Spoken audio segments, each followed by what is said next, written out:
Here we go. So thank you for inviting me here to present. My presentation, I think, is going to be very similar to what you just heard from Professor Bittner and Professor Silliman-French, but I think it's good that it will reinforce some of the same concepts here. And mine is more applicable to actual playing games and sports. Theirs is more focused on fundamental skills. So again, when I begin and I think about games and sports, let's say you're playing basketball, I think it's important that we all believe in this idea that we can modify any game. We don't have to play games within the regular rules, especially when we're trying to include children with disabilities. So I think that's really important here. The other thing, and I think this is really important that we do, I think we should do, is when we want to make a modification and we have a child with a disability like this young lady in our class, we should ask her, what can we do to help you participate? What would you like us to do for modification? She knows her body better than we do. She knows what we need to do. So I would ask the child with a disability about modifications. I also think it's important, and again, my focus is more on including children in general PE, is asking the classmates, what do you think is a fair idea for a modification? Who would you like to, can you please help this child with a disability? And I think if you get the children without disabilities to participate and help, it really makes everything go much smoother. And again, I know Dr. Bittner and Dr. Silliman-French mentioned this about choices. I think that's a really big thing. You know, do you want to play a regulation game of volleyball? Because we have that over here, but we also have modification games. So you choose the game you want to play. So I think choices is really important here. So I'm going to go over a couple of different general models for modifications. The first one is a really simple one that I wish I would see more in general P here in the US, but I don't see it that much, but it should be done. And then differentiate instruction and a step model. So let's start with extensions and refinements here. So when we introduce children to games and sports, the simplest thing to do is offer refinements and extensions. So what do I mean by refinements and extensions here? So a refinement is offering something a little bit simpler for the child. Okay, so for example, I'll go to a PE class and the teacher has all the children with a basketball and she says, show me how fast you can dribble across the gymnasium. Well, that's great for kids who have good skills in dribbling, but that might be too difficult for other children.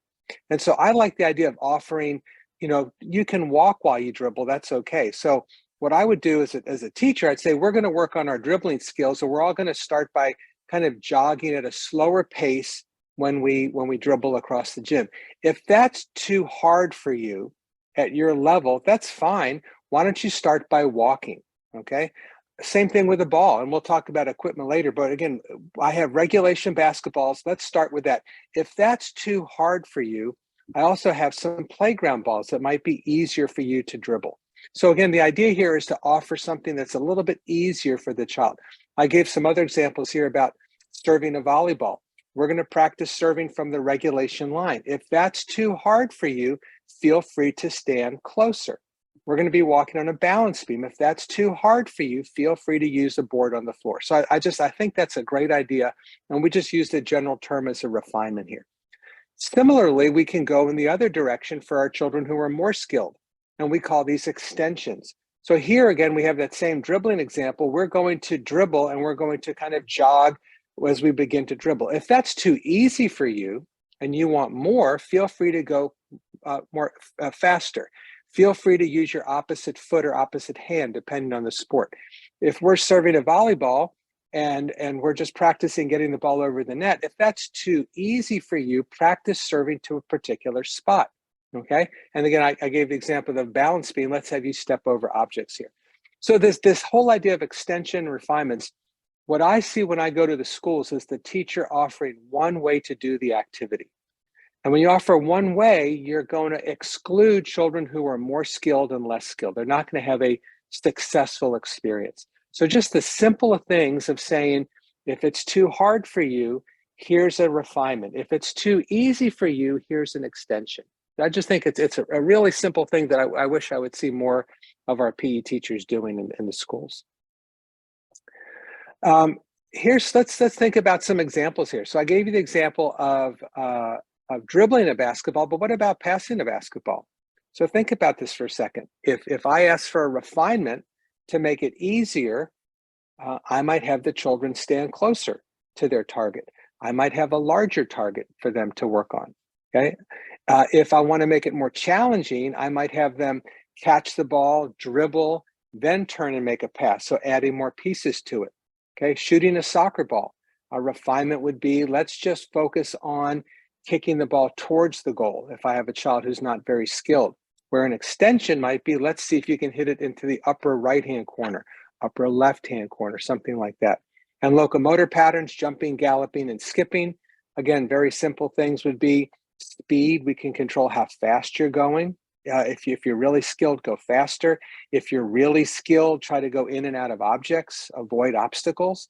And if you're struggling with it with refinements, let's focus on the pattern and let's go slower. So those are just simple things we can do in the refinements and extensions here. Another model I like, and this is actually a colleague of mine, Carol Tomlinson. I put the reference down here, and she has some more recent books too. But interestingly, she created this model of differentiated instruction, focusing on children who are gifted in regular education. So not physical education, but regular education, reading, math, etc. And she felt that children who were gifted weren't really giving opportunities to excel and explore different things. So she came up with this concept of differentiated instruction. And I think Dr. French, Silliman French and Dr. Bittner talked about this as well here. But this is the way that Dr. Tomlinson conceptualized differentiated instruction. So she talked about ways to make choices in 3 specific areas. So the content I'm presenting, okay? And I'll give you some examples here as we go on here. But my daughter is a first grade teacher. She has children who are reading at a 3rd grade level. She's got children who are still barely able to read at all. So content would be, I'm going to give them different books based on their reading level, okay? How do I make sense of things? This may be somebody reading to the child versus a child reading to themselves. Maybe someone using sign language, maybe having more pictures. So how do you help a child really process and understand the information? And the product is, how does someone demonstrate that they were successful in understanding and mastering the content? So let's apply this to a physical education setting here. So one of the things we often do when we have a warm-up activity is kind of a tagging and fleeing game. You know, the children are running and someone's trying to tag them. So when we think about the content here, so the content is tagging and fleeing. And how do we present that to somebody? So again, a child in a wheelchair, like in this case, it's just he's using his wheelchair to demonstrate or to move and to understand the content here. For children with autism, we often we might well, so that's more process, but content would be in a tagging game where you're going in space. We might offer different types of content. Going faster, going slower, avoiding multiple taggers versus one tagger, just something like that. Going back to the processes, how do I make sense of this information? Again, for a child with autism, we often use pictures. We often have like video modeling is another model that works really well with children like this. Physical guidance, for some of the children who just really don't understand what they're doing. And then how do I demonstrate that I understand what you presented here? So again, the child in a wheelchair demonstrates it by using his wheelchair. A child who has autism, if I can just get them to move away, demonstrate to me that you're moving away from a tagger. They may not move very fast, but demonstrating to me that they understand that I need to get away from the tagger, even if they're walking, that to me says, oh, you understand what I'm trying to teach you here. So that's an important piece here, okay? Let me go back this way real quick. So here's softball or baseball. Let's think about this again. So content, what are we expecting the children to learn? So this young man in the picture here has Down syndrome, and he's the batter. So what would I expect him to learn? Would it be the same as everybody else? So the other children, I might expect them to learn how to hit a ball that's pitched to them. For this child, my expectation might be hitting the ball off a tee. Other children, I might expect them to learn to hit the ball to different parts of the field. And again, this child, I might just focus on the basic striking piece there. If we go back to the process again. So how students make sense of this. How am I presenting information? Okay. For this child with Down syndrome, I might need, again, to use more physical assistance. I might have demonstrations.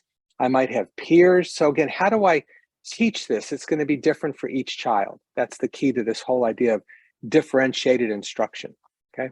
And then in terms of the product, how does he demonstrate that he understands about this concept of striking? Again, he's going to hit a ball off a tee. That helps me. He understands what I'm trying to teach the child there. So I'll give you another example here. I coach Special Olympics tennis on Sunday afternoons here in my community. And with tennis, I have children of all different abilities. I have some young adults who are playing regulation games, and I have some people who are really just basically learning the skills. So when I think of content, what is it that the expectations are? For some children, I'm expecting them just to hold the racket correctly and step and swing. For other children, it's playing regulation games. When I present information, for some children, it can be very verbal, and other children, I need lots of demonstrations, and other children, I need to physically guide them and how to move their arm correctly. And how do I understand that they've mastered the content? For some of the more severe children, the less skilled children, my product measure might be, are you holding the racket correctly? Are you stepping with the opposite foot? Are you following through? So very basics, where other children, it's at a much higher level here. So again, that's this idea of differentiated instruction, focusing on the three key areas here: the content, what am I expecting you to learn? The process, how do I present information to you? And the product, how are you demonstrating to me that you can understand this material here? Okay. So the last model I'm going to present to you, and again, this one is another one that I really like from a colleague of mine, Ken Black, in the United Kingdom.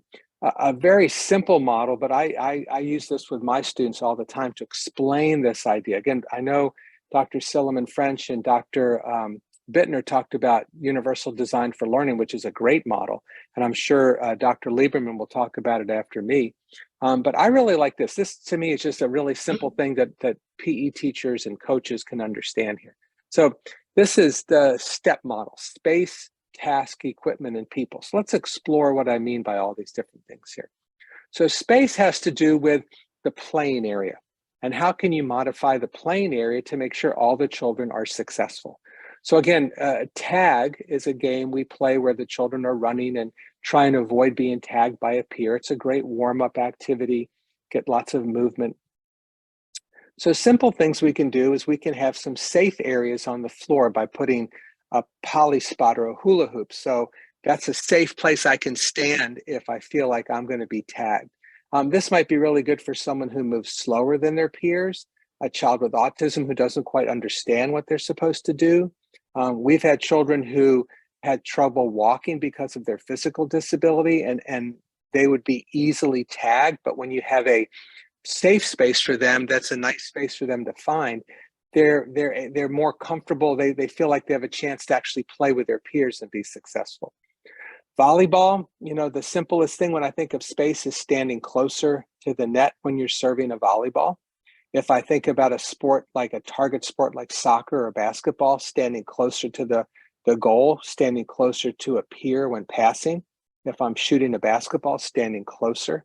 If I'm passing to a peer, standing closer. So I think these are all really simple things that we can do with space. Okay, and so again, I guess I should go back to what I see in the US is I don't see this happening very much in our PE programs. We tend to play one game, we tend to follow regulation rules, and so a lot of children are not successful, particularly when we try to include children with disabilities who may be less skilled than their peers. So just adding this idea of giving choices again, I think it's just a wonderful idea. Serve a volleyball. If it's too far away for you to get it over the net, feel free to stand closer. When we're playing tennis, if it's too far away for you, feel free to stand closer. So that's the space modification. T is for task. And task is basically the rules of the games you're playing and changing the rules to allow everybody to be successful. So this young man here looks like a pretty skilled soccer player. So for him, I may implement some rules to make it more challenging for him so he doesn't dominate the game. He has to use his opposite foot. He has to only trap the ball and allow one dribble, and then he has to pass to a teammate. So I'm going to tell him, you're a great player. I want you to make the other players around you great if you want your team to win. Okay, this is not playing youth sports soccer where our goal is to win. This is physical education where my goal is that everybody learns how to play the sport and has a positive experience. So I'm going to tell him that's our goal. So I want you to help the other kids shine, and that's what you're going to be doing in physical education. When you go and play your sport, you can be the star, but for this is what I need you to do for me during PE. Think about team handball. It's another great example here of passing to other players rather than you being the one who dominates the game. Basketball, the same thing, passing to other players. So if I have very skilled children, I'm going to give them some, I'll use the term constraints to make it more difficult for them to dominate the game and encourage them to make the other players participate in the game. Okay, you can't score, but you help your team by getting other players in position to score. So I think that's a good example. But let's go the other direction now with children with disabilities. What are some rules I can implement that allow them to be successful? So if we go back to soccer or football, what we could do is say, you know, when John gets the ball, his skills, he's very slow. He has autism. He has a hard time trapping the ball, getting himself under control, and then finding a teammate to pass to. So let's make a rule that when John gets the ball, we're not going to steal it from John. You know, he's a little bit slower. Just let him trap the ball, get himself under control, and find someone to pass to. So that's just a rule modification. In basketball, it might be that John gets to dribble the ball freely down the court with nobody trying to steal the ball from him. He may get a free shot. We might not have any defenders try to block his shot because he's so slow and he's not very skilled at shooting the ball. So let's not try to block his shot. Let's let him have a free shot. So those are some simple, you know, rule modifications. Other things that could be broader could be that everybody on your team in basketball has to touch the ball one time before you can shoot the ball. This allows everybody to participate rather than just one person dominating the game. So that could be a simple modification. If I make a basket, so let's say this young man playing soccer here, let's let him score a goal. But if you score a goal, then the next 3 goals have to be scored by another player. Okay, so this way he can score a goal, but other players have to score as well. So again, the whole take-home message with this task piece here are rules. How can I modify rules that make sure everybody has a chance to touch the ball, to be successful, and to really have a meaningful role in participating in the game? Okay, and I see too often in the US where we're just playing a regular game, regulation rules. That's great for kids who are skilled, but only 1 or 2 children dominate the game, and a lot of other children just kind of stand and watch. So I think this is important here. Equipment, and I know I saw at the end there, Dr. Bittner talked about the S's.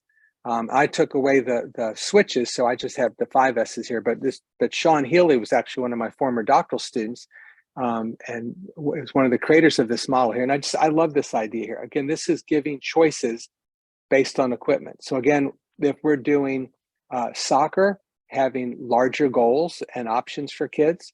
So if we're playing a soccer game, we have a regulation goal, but we also might have some smaller goals. So that very skilled child, I'm going to let you try to score, but you have to score, you have to kick it into a smaller goal. So again, I can have different sizes. I think that's great. Sounds for children with autism, maybe muffling sounds. For children with visual impairments, accentuating sounds, having bells in the balls and things like that could help them. So thinking about how I can modify sounds. The surface. Some of the children we work with have real strong preferences for colors. So when I'm distributing equipment, do you want the orange ball or the purple ball? So giving them some choices. The spots you're going to sit on, do you want the blue spot or the yellow spot? So giving choices like that, I think, is important here. So, and then the texture. Sometimes the texture has different feelings of the equipment, and some children prefer things and other children don't like certain textures. So that's another thing that we can kind of manipulate here. We've talked a little bit already about the speed, and so many games we play require speed. And so children who are fast are going to be more successful versus children who are a little bit slower. So if we're doing practicing an activity that requires catching, I can slow things down by using a scarf or a balloon. Um, Again, I could make rule modifications that help with speed. So kind of combining the task and the rules along with speed. So again, a child who's slower at moving, we can say no one can steal the ball from that child when he has the ball. That's a simple type of a modification there. And then the last piece here is the supporting piece. So this is where I can have things that are hanging down. These are things I can have supported on a tee. So again, if I'm trying to uh, um, hit a ball in baseball or cricket, I could have a ball supported on a tee or a ball that's hanging down that has a little piece of Velcro, and I hit it hard enough, it tears off the Velcro and goes. But those are simple modifications that allow all the children to be successful in the game. So I really love this idea of equipment modifications here. So let's think about some other equipment modifications. Here's tennis. You see that the children have shorter rackets and the heads of the rackets are larger. We have, in terms of equipment, different size balls to play tennis. Again, when I coach, we have balls that are regulation size tennis balls, but they have a yellow dot on it, or a green dot actually, that indicates that it's deflated a little bit and the ball moves slower. Then we have actually red balls, which are like foam, and they're a little bit larger. And so this is good for children who react slower. You also see this court is a smaller court. So going back to space, this is a nice space modification. Basketball, we can have games where we use regulation basketballs, we use junior size basketballs. Volleyball, it's the same thing. My dream, if I would go to a physical education class, would be that there'd be a whole rack of different size balls next to the server. And when it's your turn to serve, you would go to that rack and choose a ball that you think you could serve successfully over the net. So for me, I might use a regulation volleyball and I might stand at the regulation distance. But the next child who comes up might use one of these very large volleyball trainers and move very close to the net to serve it over the net. And whatever they choose, that's the ball we use for the game for the next 5 or 10 seconds. But the idea is that if by allowing me to choose the size of the ball I want to use, by allowing me to the space modification to move closer to the net, I have a chance to be successful rather than knowing that, oh, I can't serve a regulation volleyball, I'm going to fail. So I think, just some real simple things I think are important to consider here. And then in terms of people, this is who do you have who might be helping the child with a disability. So there's a couple different things we might do here. So one thing may be as having a teacher assistant or a peer assigned to work with a child. Another thing we can do is as we group children, we could group a child with autism with peers or people he's friendly with and knows. So that makes the child feel more comfortable. So again, it could be just a one-on-one support with a peer or a teacher assistant, or it could be how I organize the games. Also with people is how is the number of people I have participated. So again, if I'm doing a soccer activity, rather than playing 11 versus 11 regulation soccer, what if I have multiple games of 2 versus 2? This way, a lot more children have a chance to touch the ball and work on passing versus 11 on 11, only a couple children touch the ball. So I really encourage teachers to have small-sided games when they're doing volleyball or basketball. You have many more opportunities to touch the ball and to be successful. When I'm pairing children, I might pair them homogeneously where all the children are similar. So I have games of just skilled children together, another game where the children have maybe moderate skill levels, and then the last game where the children are not very skilled and it's just more of a fun recreational activity. So how I pair children, I could do it, similar abilities, or I may want to mix children. So I'm creating a basketball team and I want to have a few children who are very skilled, a few children who are at that middle moderate level, and a few children who are less skilled, and encourage the team to work together. So again, it's just that to me, this is all consciously thinking about how do I want to organize my teams? How do I want to get the most out of everybody by grouping them. Again, do I group them so they're all similar, or do I group them so it's mixed? And just as long as you're thinking to yourself, what's best for all the children, that's, I think, the key take home to that. Okay. So I know I went through that very quickly. I was conscious of the time. And so there's plenty of time for questions and answers, but let me just kind of summarize some of the key points here. When I go to a physical education class and I see 5 versus 5 basketball or 6 versus 6 volleyball, and the children are using regulation basketballs, regulation volleyballs, and they're following the rules of the whatever the rules are for the high school league or the college league or pro soccer, pro basketball, it disturbs me because I know a lot of children are not going to be successful in that environment. And so what I would love to see more of is multiple games. And the last slide that Professor Silliman French presented showed multiple games being offered. And that's, to me, the type of a thing is giving choices. So any game can be modified so that children can be successful. And I think that's an important thing that we need to think about. And I love this idea of the step model, where I can modify the space. When we're playing soccer, you have to stay in a certain space. The task, I have certain rules that constrain the more skilled players and allow the less skilled players to be successful. How can I modify equipment so that you can serve the ball over the volleyball net? And how can I organize my groups of people so that everybody has a chance to be successful here? So any game can be manipulated that allows everybody to be successful and accommodate their different abilities. The simplest thing is the refinements and the extensions. And again, I love it when I hear a PE teacher say, if this is too hard for you, here's a simpler way to do this.